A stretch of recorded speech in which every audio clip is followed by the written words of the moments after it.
Salut tout le monde, c'est Actu YTB2. On va regarder un article, je vais lire un article de presse comme quoi Norman est en garde à vue pour viol.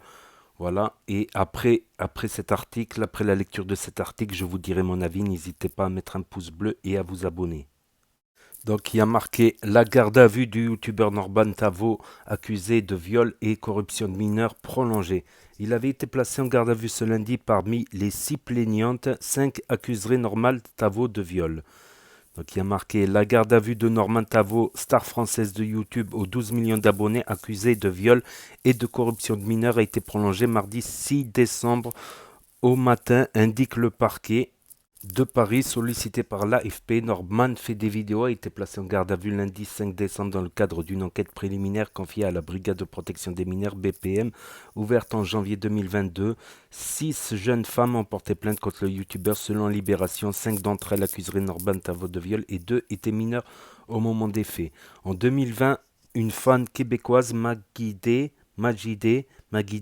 avait publiquement accusé Norman Tavo de l'avoir manipulé pour obtenir des photos et vidéos à caractère M. Alors qu'elle avait, selon elle, 16 ans à ce moment-là. Elle avait indiqué avoir porté plainte au Canada dans le cadre d'une enquête québéco-française publiée par le média Urbania en avril 2021. D'autres femmes avaient formulé des accusations comparables à l'encontre du youtubeur pour des faits qui se seraient produits alors que certaines étaient encore mineures.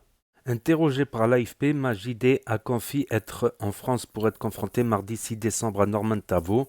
Donc là, on est le 6 décembre aujourd'hui, devant les enquêteurs, comme l'a indiqué Libération. Norman, troisième youtubeur français en nombre d'abonnés, devant Squeezie et Cyprien, fait figure d'ancien après avoir fait ses débuts en 2011 sur la plateforme. Ses vidéos, selon un des comptes officiels, ont été vues plus de 2,7 milliards de fois.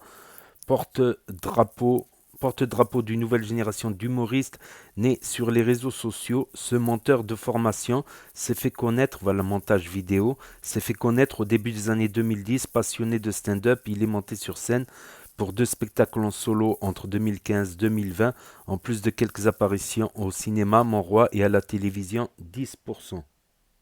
2018, le youtubeur français numéro 1, Squeezie, 17,6 millions d'abonnés, avait dénoncé sur Twitter les youtubeurs, y compris ceux qui crient sur tous les toits qui sont féministes, qui profitent de la vulnérabilité psychologique de jeunes abonnés pour obtenir des rapports sexuels. Son tweet avait été énormément rediffusé dans le cadre du mouvement #balance ton youtubeur. Certains témoignages avaient visé Norman.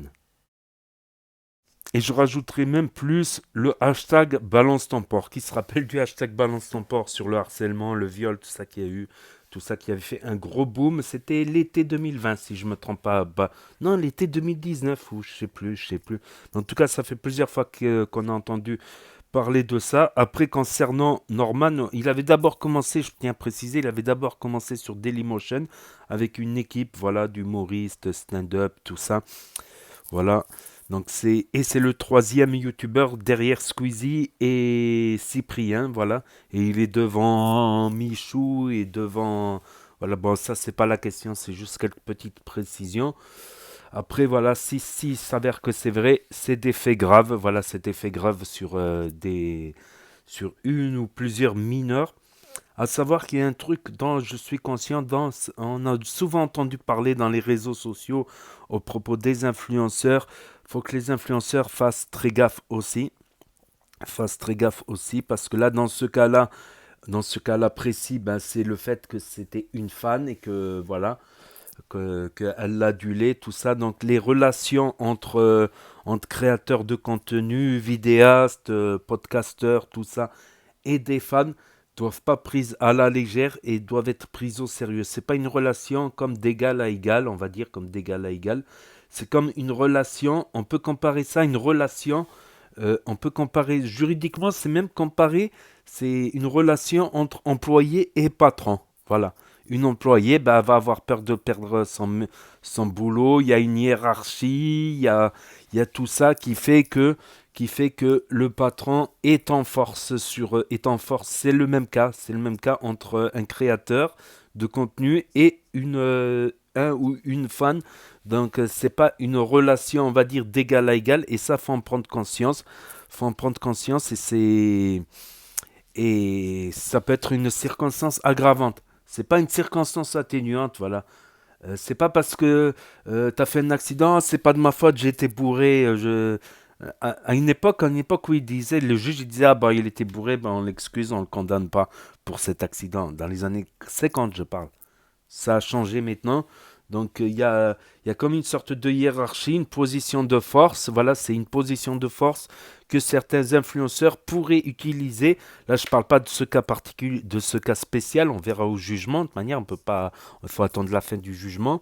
Mais en général, c'est pas une relation d'égal à égal, mais une relation hiérarchique. Donc ça, faut en prendre conscience et pas jouer avec les sentiments. Après, ça peut arriver qu'un patron se marie avec une de ses employées. Mais il s'est marié. Il s'est pas foutu de sa gueule. Il lui a pas promis mon et merveille. Euh, euh, et après, il la jette. Voilà. Et après, il la jette. Quand tu promets mon et merveille, ça aussi, c'est une circonstance. Donc, on n'en sait pas plus pour l'instant, on va suivre de ça. Comme j'ai dit, voilà, c'est une relation ça, les influenceurs doivent faire très attention. J'en ai parlé même à des influenceurs. Et c'est quelque chose qu'il faut faire très attention parce que, voilà, faut être clair, net et précis dès le départ. Faut pas laisser entrevoir ou faire espérer les gens parce que quand tu fais espérer les gens, ils peuvent avoir ensuite la haine contre toi et ça peut se retourner. Ça peut se retourner contre toi. Et le viol est bien sûr, je le rappelle, inadmissible et profiter de sa situation de patron ou d'influenceur, de supérieur hiérarchique pour faire des choses pas bien sur une mineure, euh, c'est totalement condamnable et c'est à la justice et aux enquêteurs de faire leur boulot et de donner leur verdict. Donc pour l'instant, je ne vais pas m'amuser à faire des hypothèses ou des plans sur des comètes. J'attendrai le jugement pour en rediscuter. Voilà. Non, on peut en rediscuter bien sûr entre temps, mais voilà, je ne vais pas faire des plans sur des comètes, des théories. Il faut plus attendre.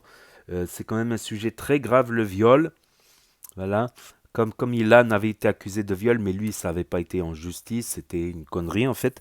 Mais là, c'est carrément aller en justice. Et je le répète encore une troisième fois, voilà, faut pas profiter d'une position hiérarchique pour profiter des gens et encore moins des mineurs. Voilà. Après, il y a des cas particuliers où un influenceur se marie avec une femme qu'il aime ou un patron qui se marie avec une de ses employés, mais c'est sérieux.